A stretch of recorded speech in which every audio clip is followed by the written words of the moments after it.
Assalamualaikum warahmatullahi wabarakatuh. Salam sejahtera bagi kita semua. Perkenalkan, nama saya Ahmad Wasisyadi, Eskepnes MSc MPH, dosen tetap non-ASN dengan NUPTK 46389660130182 pada program studi sarjana keperawatan Stikes Bakti Mulia dengan bidang keilmuan kesehatan masyarakat, khususnya pada bidang pendidikan dan promosi kesehatan dan keperawatan komunitas. Video ini dibuat untuk memenuhi persyaratan sertifikasi dosen. Dalam melaksanakan tugas sebagai dosen, saya mengintegrasikan Tridharma perguruan tinggi, yaitu pendidikan, penelitian, dan pengabdian diri kepada masyarakat. Saya meyakini bahwa proses pembelajaran akan menjadi lebih bermakna apabila materi yang disampaikan tidak hanya bersumber dari teori, tetapi juga didukung oleh hasil penelitian.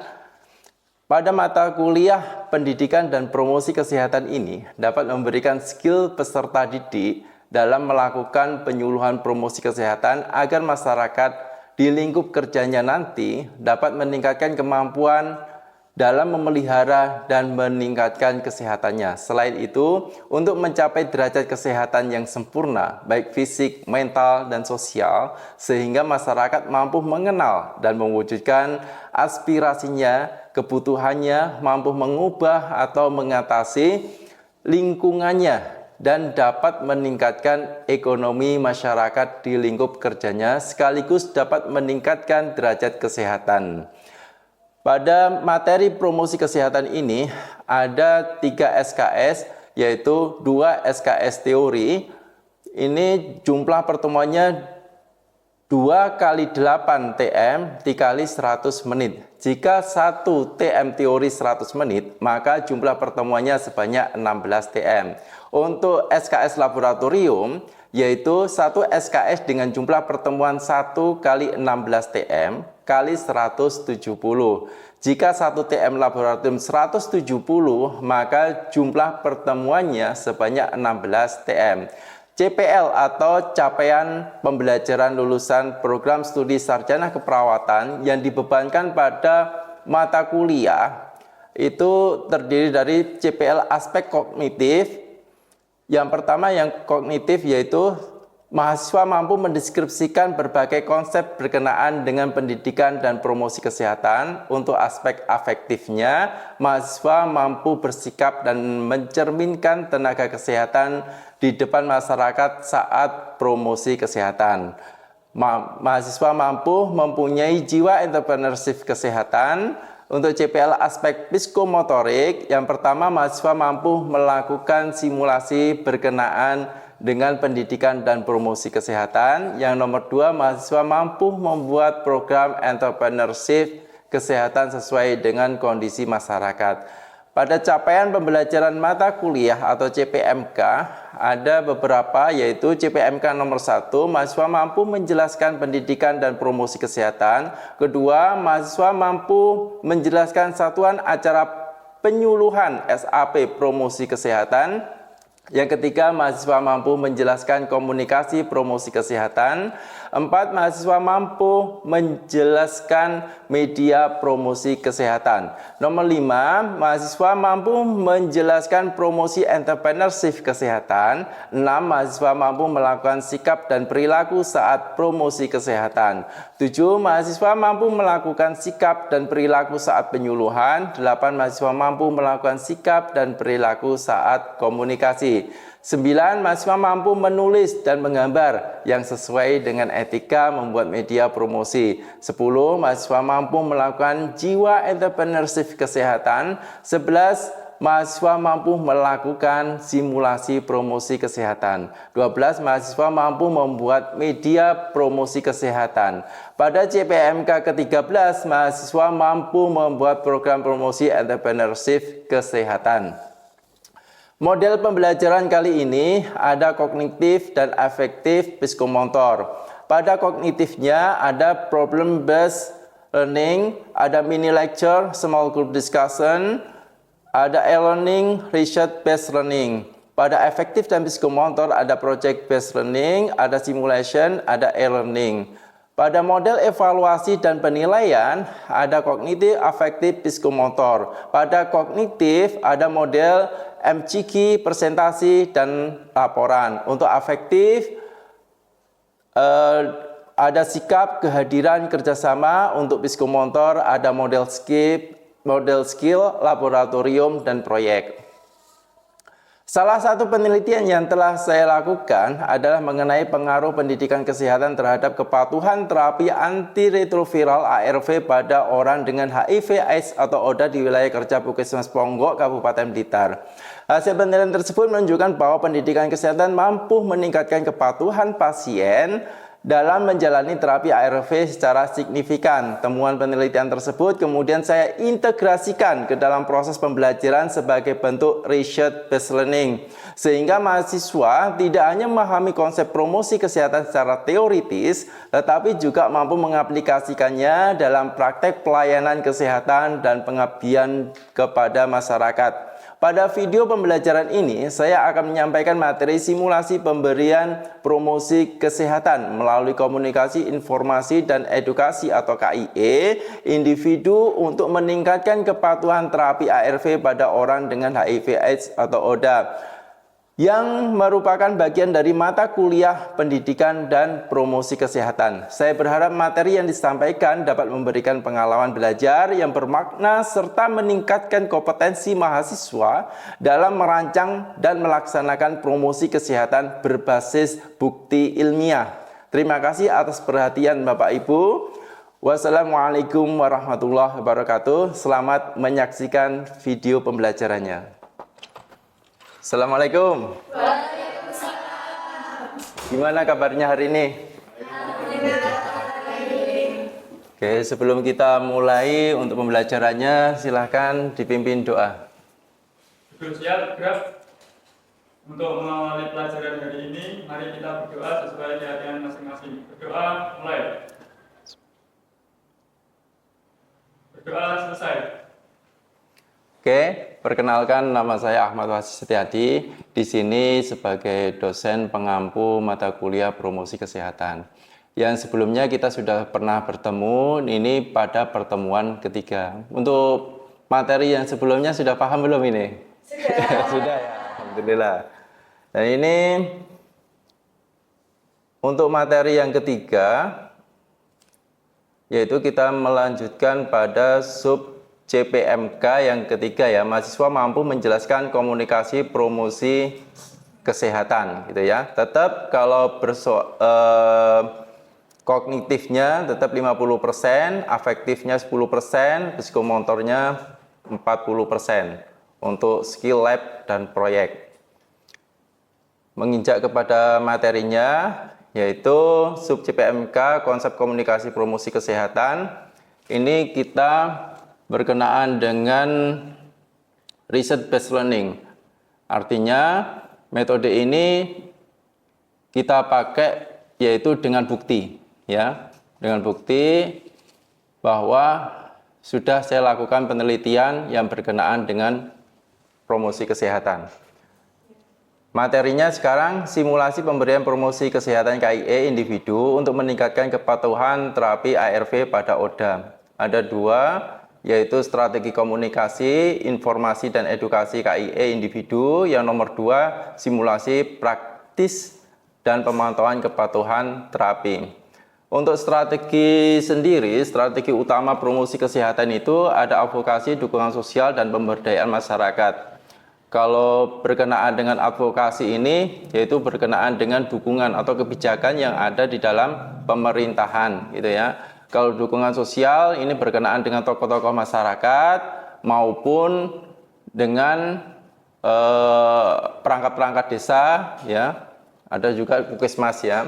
Kalau pemberdayaan masyarakat ini yang pernah saya ajarkan bahwa di dalam masyarakat itu sebagai apa?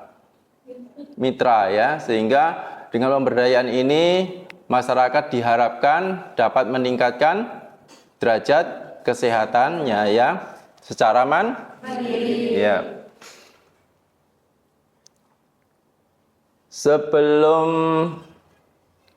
menginjak pada strategi komunikasi informasi dan edukasi KIE, ini ada sedikit pertanyaan ya. Menurut saudara, apa sih perbedaan antara memberikan informasi kepada pasien dengan melakukan komunikasi, informasi, dan edukasi atau KIE? Ada yang bisa jawab? Silakan. Bisa jawab, Pak. Oh iya, silakan. Coba namanya siapa? Saya Hasim Mustafa. Izin menjawab, memberikan informasi hanya menyampaikan pengetahuan kepada pasien. Sedangkan KIE merupakan proses komunikasi dua arah yang bertujuan meningkatkan pemahaman, membangun motivasi, serta mendorong perubahan perilaku sehingga pasien bersedia menerapkan informasi tersebut. Iya, benar sekali ya. Jadi gini ya, untuk dalam KIE, tenaga kesehatan itu tidak hanya berbicara ya, tetapi juga harus mendengarkan. Karena apa?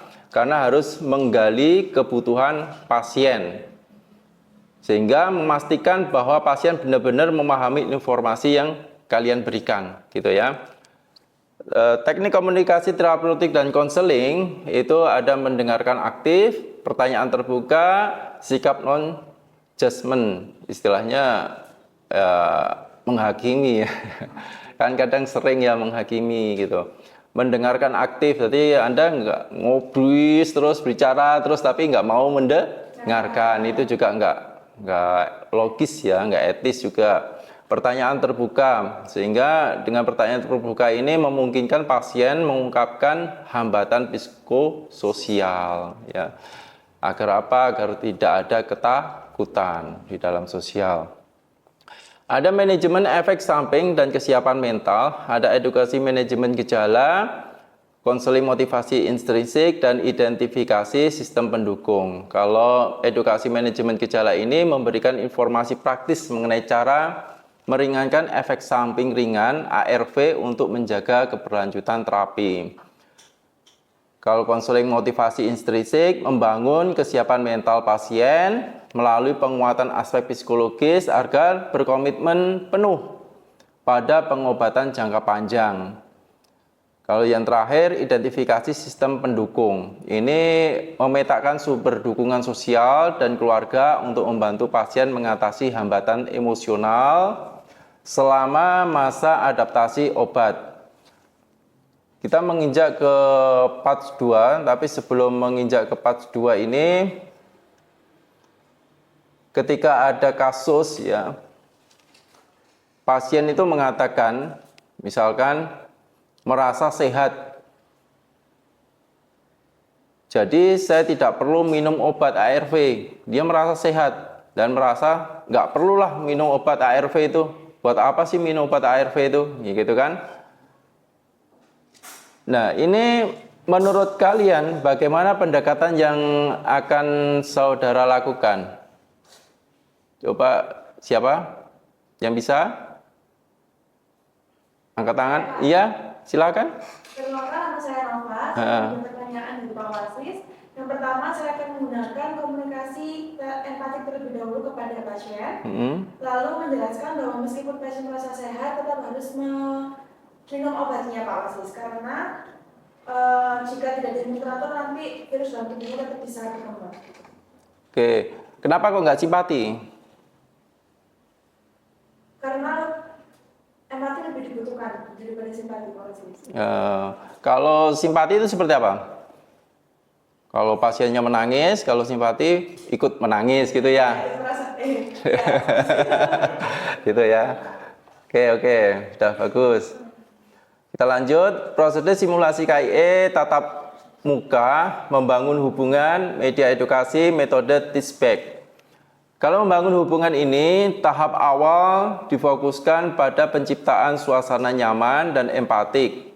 Kalau media edukasi sudah banyak ya sekarang media edukasi.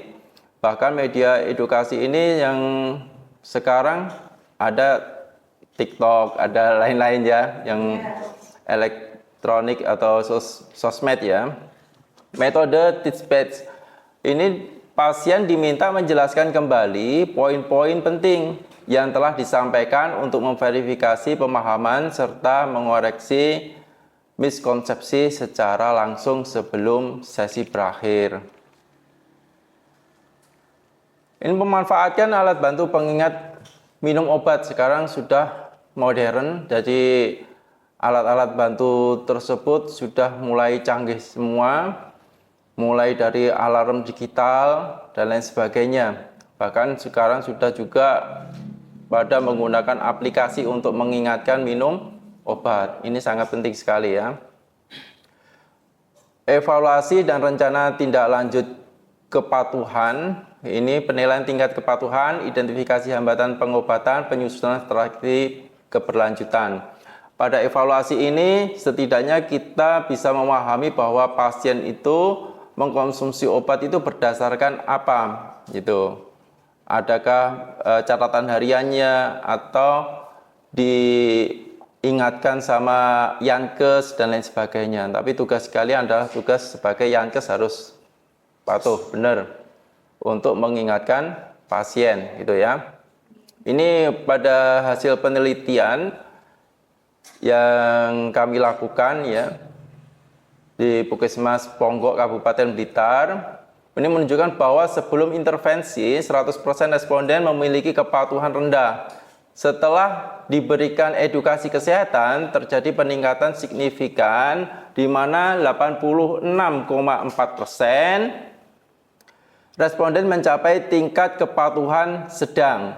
Hal ini membuktikan bahwa pendidikan kesehatan memberikan perubahan positif sekali. Ya, jadi jangan lupa kalau kalian nanti selepas dari lulus dari stikes ini, kalian menjadi Yankes selalu mengingatkan pasien untuk minum obat.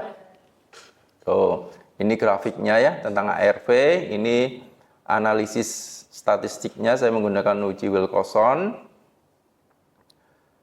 Nah, mengapa pendidikan kesehatan efektif? Karena kesadaran dan motivasi internal pasien. Kalau tanpa adanya motivasi dari pasien, nanti kesadaran pasien untuk minum obat juga berkurang. Sehingga penting sekali ada kesadaran dan motivasi. Motivasi ini bisa dari internal dan juga bisa dari eksternal ya. Salah satu Yankes itu juga eksternal, keluarga juga eksternal.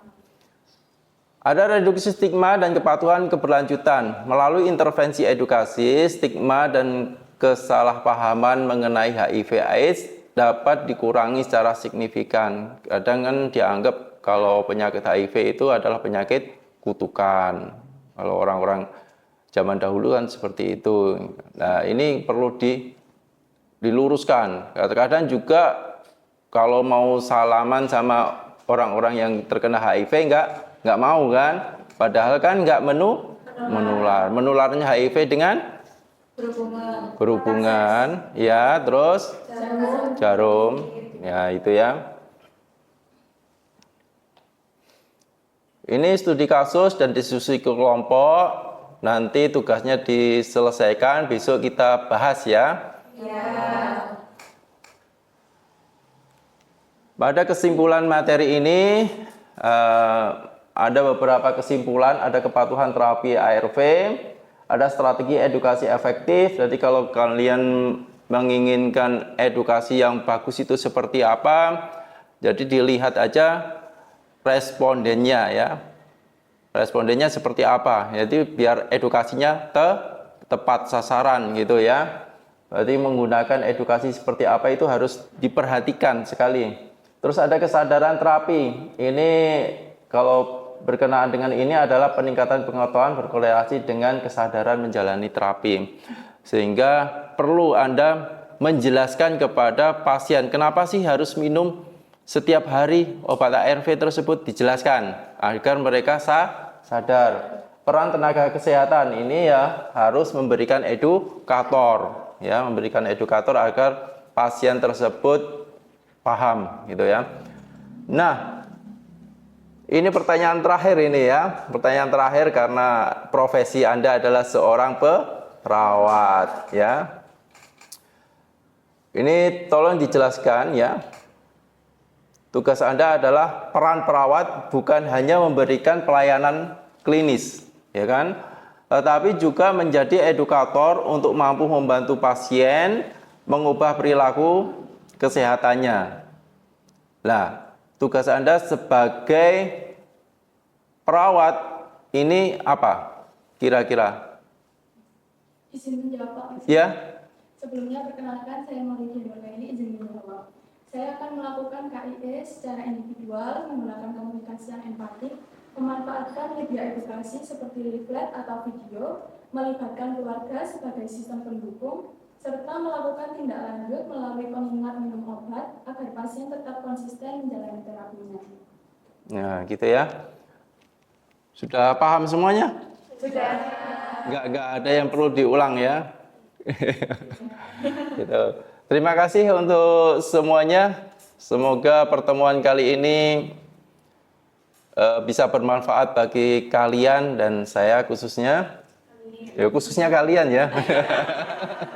Itu aja. Kurang lebihnya saya mohon maaf. Akhirul kalam. Wassalamualaikum warahmatullahi wabarakatuh.